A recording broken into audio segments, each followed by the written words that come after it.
So this is the new Flyper from Bev's Bird Boutique. It's constructed of two-way stretch color fast fabric.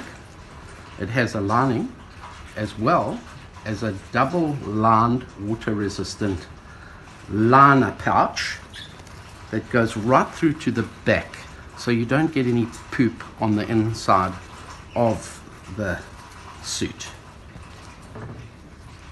This is the area where you place half of a lady's panty liner in order to pick up the poop.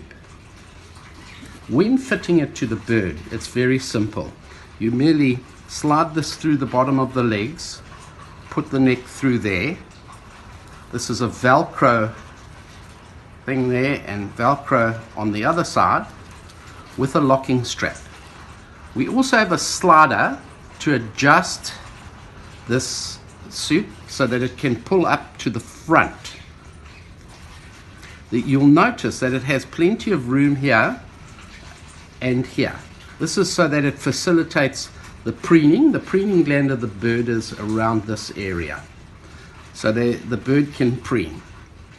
For those of you who like to take your bird out and like to attach a leash, we have a leash ring on the back, so you can clip the bird onto that, and it won't interfere with the flutter of the bird at all.